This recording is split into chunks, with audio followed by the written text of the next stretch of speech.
Topic of my talk today is how to win on TikTok. That's Hannah. She's the co-founder of my company, Piper. You can harass her with questions after the fact. She is primarily responsible for the creative that we actually put out on the channel.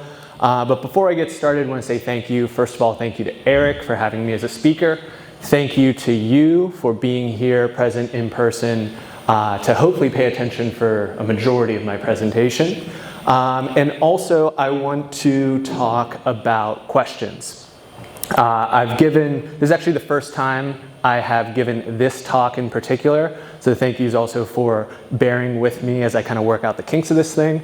But the questions from past presentations that I've done usually come in three different formats. The first is, I use a piece of jargon or refer to something that doesn't make sense to you. I think I can see just about everyone's faces here. Throw a hand up, stop me if I ever lose you in the midst of the conversation because I use a piece of language that doesn't make sense. I don't want to lose anyone. That's usually how people tend to tune out. Then at the end of my presentation, there will be time for Q&A. That's a great time to ask any and every question that you may have. You can get super specific and niche. Hey, I run a bakery. What type of TikTok content should I be producing? All the way to very broad philosophical stuff about how to market more effectively. I'm Aaron Watson.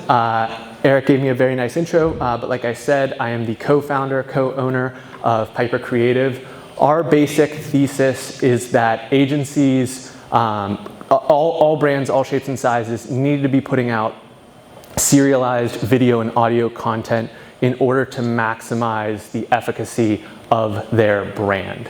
That means every single format, from more highly produced for YouTube all the way down to short form video shot on a mobile phone in a few moments on a mobile device for TikTok. That's one of the things that we're going to be talking about today. You can find me on most platforms at that handle or at our website. One of the stats, one of the things I get to brag about as it is relevant to today's talk, is that we began the year at about 12,000 followers on our TikTok channel.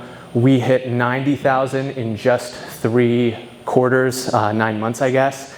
And one of the other special elements of this, and you can go back and watch all the TikToks associated with this, Hannah, because she owns the creative for that channel, had a bet with me, and her bet was that by today's presentation we would hit 100,000 followers, and if she failed to do so, she would have to not only run a beer mile, which is where you do 4 laps around the track and drink 4 beers while doing it, but we're actually going to record that, turn it into content on our TikTok channel. So if you're not yet a follower, there's a pretty strong incentive to do so, right?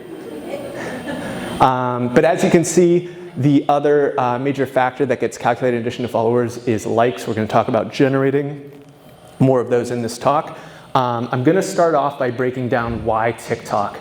Before I get into that, raise your hand if you have ever published a TikTok before. I see 1, 2, 3, 4, 5. Cool. Now raise your hand if you have, maybe it's 7. Raise your hand if you have a desire to and you're just looking for how to actually pull the trigger and get it done. A couple more people. And then raise your hand if you're like generally skeptical because you think that it's either not relevant to your industry or juvenile or something like that. Oh yeah, we've got a couple people. Perfect.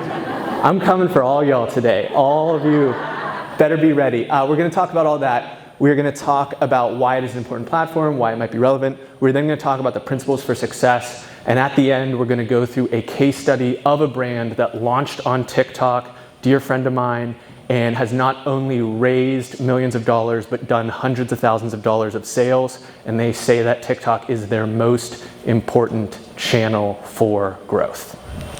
So let's get into it. Who's seen a supply and demand curve before? Keep raising your hands. Let's go. We need some engagement. Let's get the energy going. I know it's early. So I have an economics background. That was my degree from the University of Pittsburgh. Supply and demand rules everything around me. And when you think about digital platforms, this is the most important graph that you should start with as you craft a content strategy for where you're going to do your publishing. In the case of TikTok, we are thinking in terms of what is the demand for content, which is a function of users times time spent on the app, versus the supply of content on the platform. If you're on a platform that has a ton of demand for content and not a ton of supply, every single thing that gets published is going to see skyrocketing reach. Conversely, if there is an overloaded supply of content and not a lot of demand, you think about some apps of yesteryear like Tumblr that have nowhere near the relevance or size or engagement that they had in years past, it doesn't matter if you keep publishing, you are fighting an uphill battle because the audience and overall supply of attention is decreasing. You may have seen the headlines about TikTok.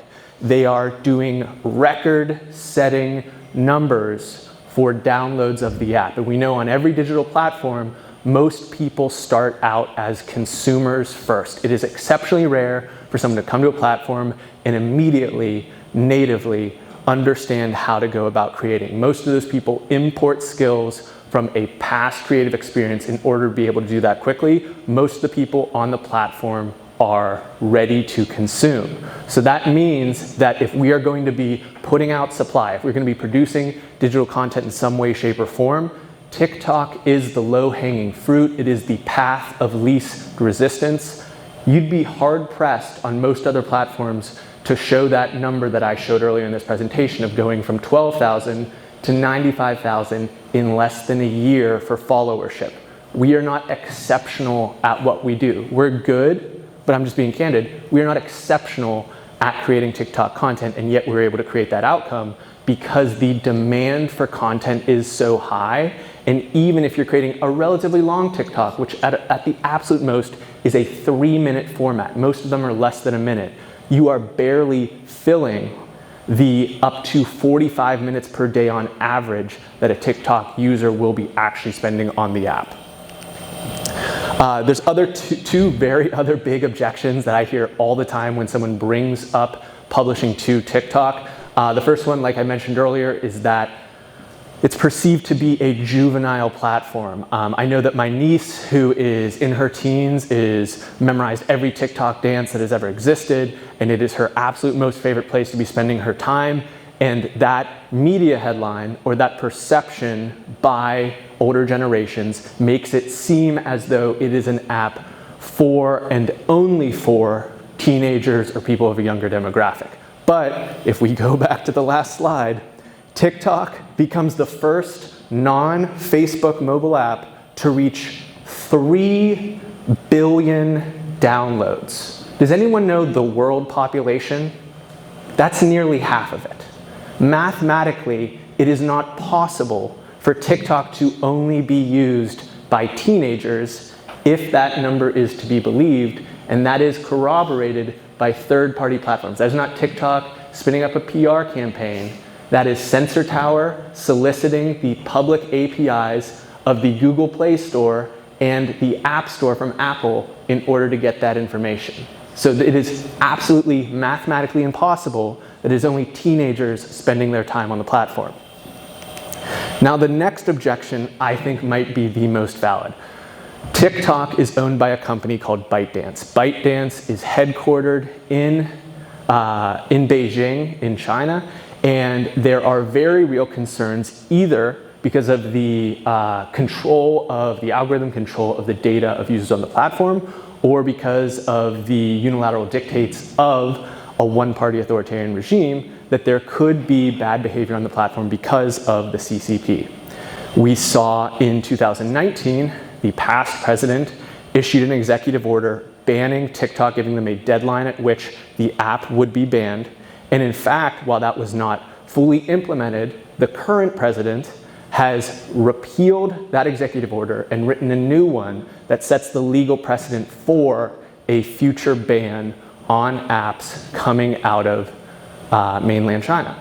It has already been rolled out in a country like India. Those are all very real risks. However, the format of TikTok, which is short form, vertical, mobile native video, has been copied by every major digital platform. They see those numbers, those TikTok downloads, and you know what Snap does? Snap launches Snap Spotlight. Exact same format as TikTok. You know what Zucks and Facebook do? They launch Instagram Reels and Reels on Facebook. You know what YouTube does? You might not even know that logo. That's YouTube Shorts, which is YouTube's answer to the TikTok vertical video format. Every single major video platform is copying this format. They are prioritizing it. They are giving rise to that format. You've probably even seen it. I see on Instagram, I see people literally taking the TikTok that they produced, moving it over to Instagram so that they can get greater reach with their efforts to produce this video content. If you do not understand, if you do not build the muscle of this style of vertical video format, you are missing the biggest marketing wave of the early 2020s. But I'll go back. Some of you folks don't necessarily say thumbs down on TikTok because you think it's juvenile. You think that it's not necessarily relevant to your industry. These are all industries, and I'm gonna read them, where there are accounts with over 100,000 followers that have substantially changed the trajectory of their business by publishing to TikTok. Law, general contracting, interior design, consumer technology, car dealerships, real estate, accounting, physical retail. I don't know what the breakdown here is of people that are in marketing departments for a specific brand versus those that are either freelancers or agencies serving those types of brands, but I have to imagine that you or your clients probably fall in or adjacent to one of these domains. Finally, if you buy the notion that you think there is a precursor, maybe you think that there is a new Cold War afoot, you think there's geopolitical tensions, you do not think TikTok is long for the US-based market, then I would recommend a smash and grab campaign specifically because of that supply-demand imbalance. On March 13th of 2021, we posted a TikTok to our audience. You'll remember our numbers were not up at 90,000, it was substantially lower than that, referencing our YouTube channel. We're also trying to grow our YouTube channel. We referenced that, and our YouTube channel grows relatively conservatively 10 to 20 new subscribers on a daily basis. We've increased that slightly since then. But back in March, we made one TikTok, which took us less than 15 minutes to shoot, which took us less than 20 minutes to edit, which took us less than 5 minutes to publish. And in that one day, we added more new subscribers than we had in the previous 2 weeks. As simple as cross-pollinating an audience from the most engaged, the fastest growing platform, to the other one that matters, to the one that is more durable, to the one that is more anti-fragile. If you're not taking this seriously, you are just missing a big opportunity.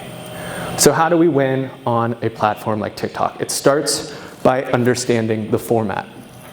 Everyone and their mother that's spent any time on a digital platform in the past knows the likes and the comments feature. If you've produced any video, you know you've also been evaluated through views. We think about this less as views and more as loops at Piper, and that's because of, I threw these out of order, I apologize. A concept called average view duration. Who here has ever published to YouTube before? A couple people, oh, nice. Do we know the two metrics that matter on YouTube beyond anything else? Anyone want to shout them out? No?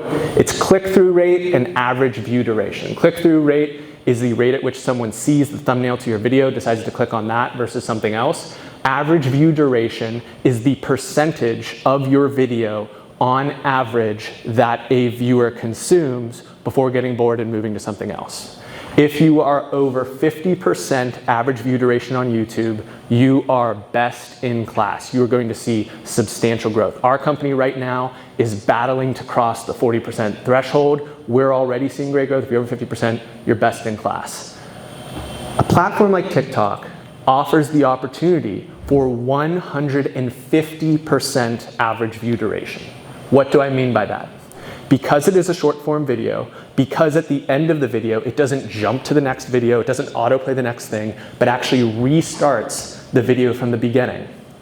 What that tells the algorithm that's elevating different content is, this was so good that someone watched twice, thrice, 4 times, 5 times.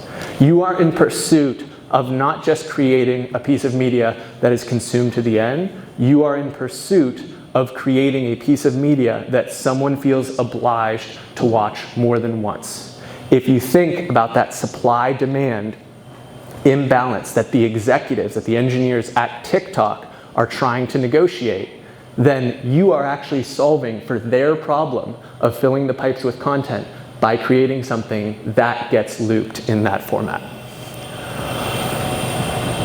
The other thing that's very, very important to understand about TikTok, and one of the other brilliances of this platform, another buzzword. Who here has heard of AI before? All your hands should go up. If your hands don't go up, I know you're losing attention. We all know that machine learning is one of the most powerful forces that is affecting our society and our culture. We also know that it has the capacity to figure out a bunch of things that our little brains aren't necessarily capable of. One of the elements that makes TikTok so brilliant is this exact format. If you look at this one here of Hannah, where she ranks some of the worst smells in the world, there is not an inch of the screen that is not the piece of media that we have published. So what that means, if you think about the old school conventional news feed format, I know there's a lot of like PR people in here, I'm sure you use Twitter all the time. There is never or rarely a point when you're scrolling the news feed and there is just one single tweet, one single Facebook post, one single Instagram post taking up the entirety of the screen. So what that means is that those news feeds, those algorithms need likes and comments as the only proxy for your opinion of that piece of content. Meanwhile, TikTok, because of the fact that every piece of media takes up every single inch of real estate on the screen, knows without a shadow of a doubt that every single action that you take while that piece of media is on the screen is a reflection of your opinion of that piece of content. Many people talk about the first time they download the app, the first time they start consuming content, they are shocked at how quickly the algorithm is able to ascertain what content they are interested in and show them more of it so that they go down the rabbit hole, much like old school YouTube rabbit holes, and get lost in the content. That is the reason that their algorithm is so effective at content recommendation, because every single inch of real estate is a reflection of your piece of media. Makes it very competitive, but also makes it a huge opportunity if you are able to hit the mark. There's another element of the TikTok story that is essential to understand. TikTok has the most robust video editing suite of tools of any major platform. So if you are not publishing there and you have been in general hesitant or slow to produce much video content, then TikTok has delivered to you for free for the low price of just downloading the app, the most robust video editing software of any of the digital platforms. Instagram, Snap, you remember Instagram when they introduced the filters for your photos and it made everyone like a 10x better photographer? You know what I'm talking about? TikTok has delivered the exact same thing for video.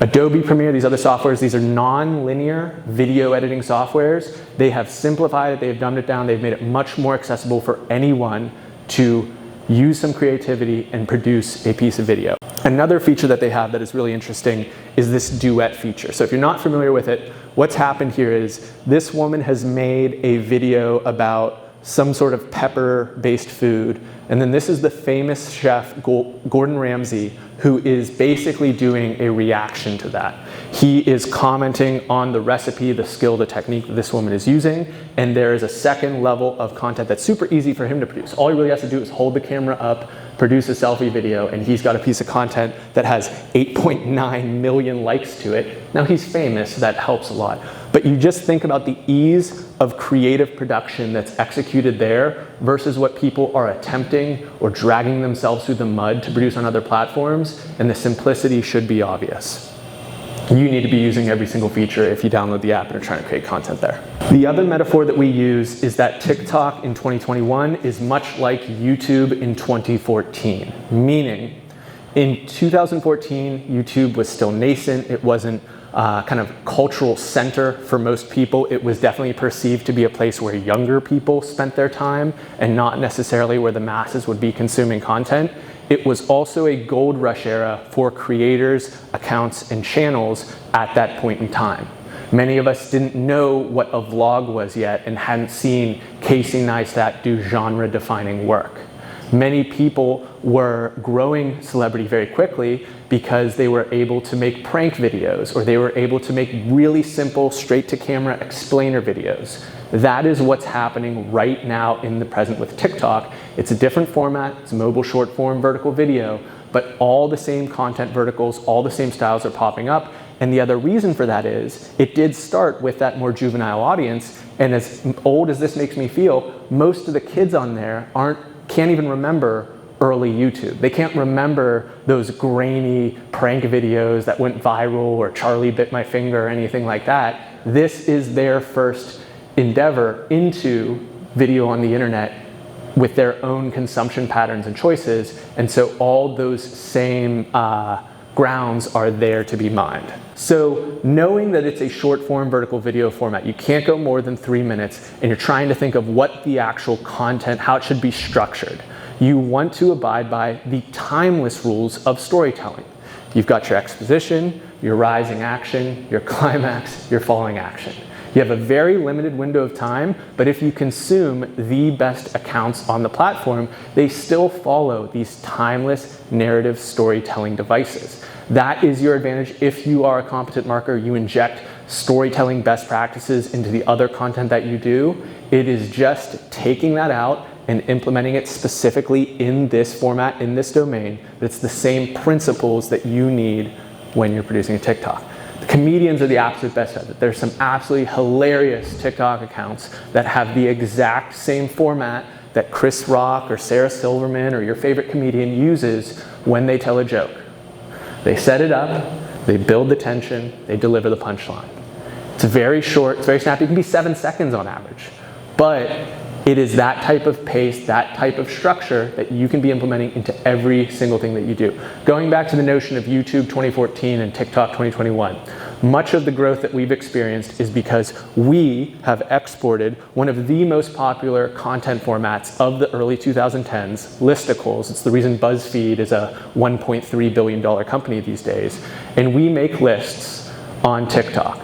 It's opinionated, it's highly subjective, but it elicits plenty of people to engage in the comments and say, hey, I disagree with Hannah's opinion of the worst smells in the world, or her opinion of, crunchy versus creamy peanut butter. The other thing that's important to understand, and so who here is aware of the different kind of like dance or generalized trends on TikTok? Do they know what I'm talking about there? Get some hands. Oh, there's a lot of hands. Okay, so I don't need to go into quite as much detail here, but it is important to understand that there is a timeliness that is especially important to the TikTok content that you are producing. There are trends that come up. There is a specific sound that is the underlying meme on which anyone can do their derivative interpretation of. That started as, when this song plays, do this dance. But there's now skits, there's now premises, there's now storytelling features where the exact same underlying meme is the sound that's being played with your interpretation layered on top. Most of these sounds will go by the wayside very quickly. So do not wait around when you see one of these trends emerging. The other thing that the algorithm is going to do, if it can't ascertain, hey, this person really likes consumer retail, this person really likes comedy, this person really likes interior designer history, they're going to say this person really likes this format of video, this style of content that uses this sound in particular, and it's going to elevate to that person more videos with that exact same sound. When you see that happening, if you're a regular consumer, we always recommend you start with consumption, you move into creation eventually. If you see that sound getting a lot of play and showing up all over your For You page, that is a fantastic time to do your interpretation of that sound's meme. Act quickly, speed matters a great deal. The other thing that's important to notice here, so who here has ever seen like a Twitter account or a Facebook account that is just completely obviously scheduling all their posts? A lot of hands. Do you like that? Yes, no? I see some shake heads, no. So there's a reason for that. There's a reason for that. When every single post that an account launches is scheduled, it lacks a liveliness. There is a kind of stale, dead, reanimated corpse energy that comes from an account where all they're doing is scheduled posts. The best Twitter accounts that I follow, the best accounts that I follow on any platform, have an alive energy to them. And that is exemplified by the notion of jumping on and utilizing a trend right when it is the topic du jour. If you're waiting, it seems overly calculated, it seems overly planned, it comes off flat. It is actually in being brave and shooting from the hip and moving quickly when those trends arise that will actually give your content a liveliness element that it would otherwise be missing. Be vigilant about your vibes. Finally, comment relentlessly. Top comments get tons of traffic on the most viral videos. If you are hesitant, if you're someone who really does need to be measured, maybe you're representing a brand, maybe you're just afraid to publish too frequently on a platform like this, for whatever reason you have your hangbacks, publish a few and then comment on absolutely everything that you possibly can. The comments sections are absolutely ravenous for consumption. I'll watch people and their consumption of TikTok just to see their behaviors. The best TikToks, the biggest TikToks, people will spend as much time consuming the comments as they will watching the actual piece of content. They want to react, they want to find community there, they want to find social connection. You can be one of these top comments and see all sorts of crazy results. Look at that. 117,000 likes on a comment. That's insane. That's on a Duolingo TikTok. Last point here, if you are trying to either communicate to a head of marketing how you'd like to handle your organization's TikTok account, or you are that decision maker and you're thinking, hey, I'm gonna hire someone, hey, I'm gonna have someone fill the TikTok role, it is essential that you take a lesson from two of the most advanced technology companies in the planet. Who here has heard of either Anduril or Cloudflare? Not as many hands, cool. So Cloudflare is a cloud computing company. If you know what AWS or Microsoft Azure or Google Cloud is, they serve a similar function to their clients, but their model is slightly different. They just rolled out a new model where instead of a central data warehouse that everyone from all over the world has to ping in order to get the data they need for their cause, they are pushing all of their data storage centers out to the periphery. So if I'm soliciting, this is an oversimplification, if I'm soliciting Pittsburgh Steelers statistics, I should be pinging a database that is local here to Western Pennsylvania, as opposed to going all the way to Palo Alto to ping the database that I need. Anduril, in the same sense, is a defense technology company that wants to implement the exact same type of advancement to our US military. They do that by saying we no longer need a command and control center where some sensor that's looking out on the battlefield sends that information all the way back to the central base, which then sends that information all the way back to someone else who's also on the front lines. Let's keep all this data locally. Not only does that allow us to move faster, allows us to make better decisions, allows us to be more anti-fragile. Those exact same principles must be used with your TikTok strategy. If you're having 2 meetings, I loved what Emily said about less meetings, frick yeah. We don't need more meetings to come up with a single TikTok item. When Hannah and I are shooting our collection of content, in one shoot, our goal is to produce at least 8 different TikToks in one shoot that should take less than 1 hour. The efficacy, the speed at which we are moving is essential to keep up the pace, to stay alive on the platform, but also to just keep us from overthinking every single piece of content. If one thing falls flat, you can see the numbers when you go over to account. We've had stuff fall flat. You shrug it off, you move on to the next thing. But if you're overthinking it, if you're committing every single piece of content, it is not gonna fly. It is gonna come off with dead vibes on TikTok. Finally, the case study that I promised you guys. So this is a company called Strix. They do makeup for men. Obviously not as popular as a topic as half of the industries that I referenced there before. I referenced law and real estate. Those have much more obvious, broad initial appeal than something like makeup for men, and yet they've seen staggering success. I'm gonna read some numbers here because I haven't memorized them. They started on TikTok in October of 2019. They're up to 85,000 followers. They publish 10 to 15 TikToks per week and generate 5 to 8 million views per month. I'm gonna say that again. 5 to 8 million views per month, organically. That's not paid distribution. The effort to produce 10 to 15 TikToks a month, that's not a full-time job, that's not a full-time hire, and that's what they're able to generate. That is translated into raising millions of dollars in private funding to scale their company. It has led to 300% year-over-year growth in the sale of their products. It is, as referenced by their chief marketing officer, their most important marketing channel, and so goes their TikTok account, so goes their paid ad spend, so goes their sales within CVS where they're distributed. That one single viral TikTok went from taking their worst selling product to completely sold out. They do it with consistent production. They do it by being native to the platform, by staying alive and riding the trends that are timely. And I think you can too. Let's take some questions.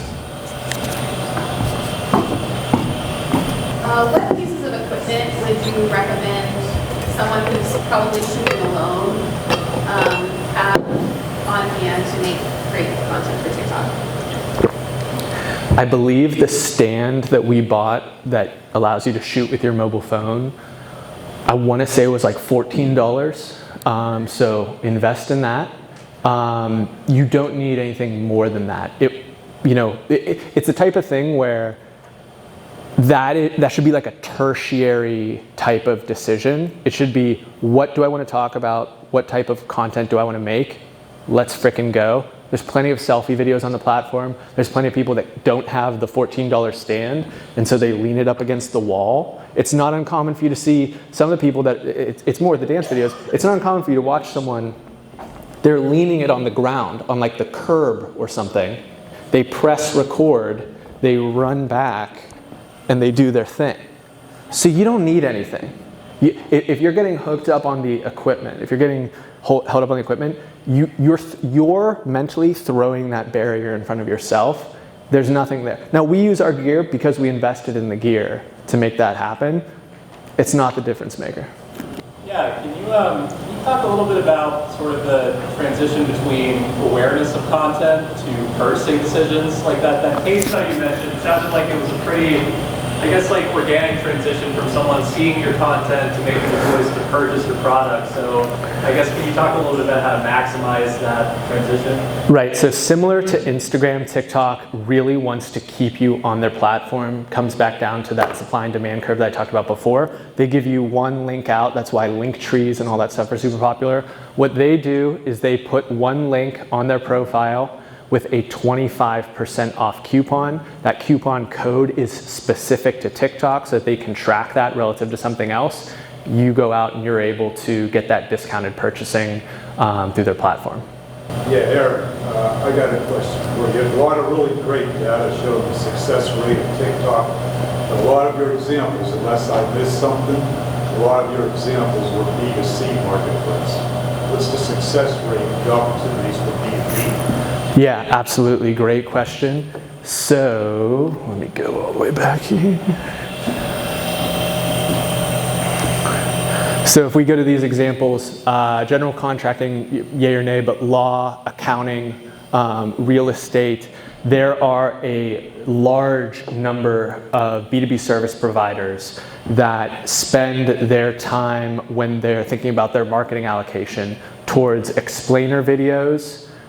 Legal being one of the most easy ones to say. There'll be a scenario, sometimes it'll literally be like a different TikTok and they're using the duet feature where the lawyer is watching someone do something that is potentially illegal and they're actually talking through what the actual, I don't even know, like citations, whatever stuff that's like happening incorrectly. Other times it's someone saying, hey, I've helped 10,000 startups incorporate. Here's the obvious mistake that everyone needs to avoid.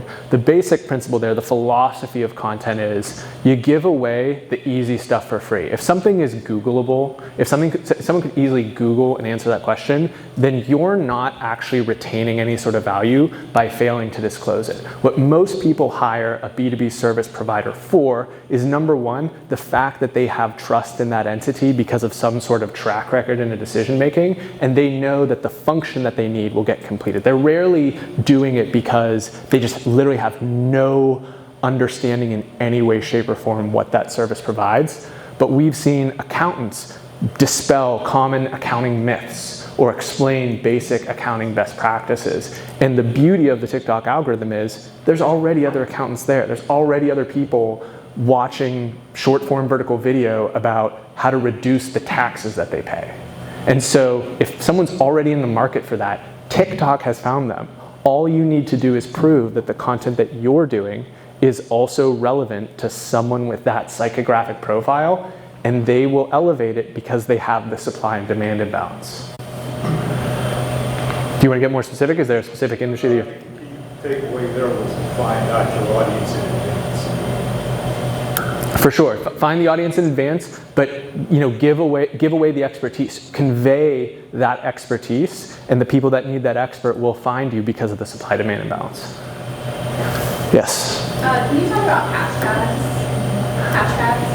Sure. So we don't have really tight data on the hashtags. In general, we use 2 to 3, and we don't really see like super high alignment between those. So you think about like old school Instagram, it'd be like, I've got a rock and a crab in this photo, so it's like rock, crab, rock, like just like the same thing 18 times. That's not really necessary. In general, we're using 2 to 3, and we're really just using the most popular trending hashtags. When we see that get more precise, there's still a benefit. Like if you are talking about accounting, like you can talk about tax evasion or accounting best practices, you can use that. But we're more leaning into just trying to tag on the biggest hashtags. What about if your client has like a specific service area, they can only service people in, say, tri-state area? How do you utilize TikTok to generate leads? Right, so I always think that geographic stuff is actually easier because then you can just make everything hyper relevant to the experience of being in that geography. So at the same time, part of the fun of a format like TikTok and the low barriers to creativity is you don't have to be doing exclusively content about what it is that your expertise or service is. You can also just kind of have fun with the platform. But in that case particular, let's just say it's a Western Pennsylvania lawyer. They should be making as much content about the Steelers and the Pirates and the Penguins and why Mount Washington is better than Mount Rainier and all these other things that instigate geographic pride, so that once again the psychographic profile you're moving after is someone who is located in or thinking about this region of the world. If they're a transplant, if they're one of those people swinging a terrible towel at a Seattle Seahawks game, they probably still have family here. They probably still know people here. So it's okay to touch them. You don't have to be like, oh my God, we strayed outside the lines and someone from Kansas is following our account. We don't need to stress about that. Once again, that's like overthinking the equipment. But think about that psychographic profile and take every single angle towards it because the barriers to creativity are so low. We're not talking about some high-end production with multi-$1,000 cameras and 8 people. We're talking about a $12 stand in your smartphone. Let's take some swings at the plate.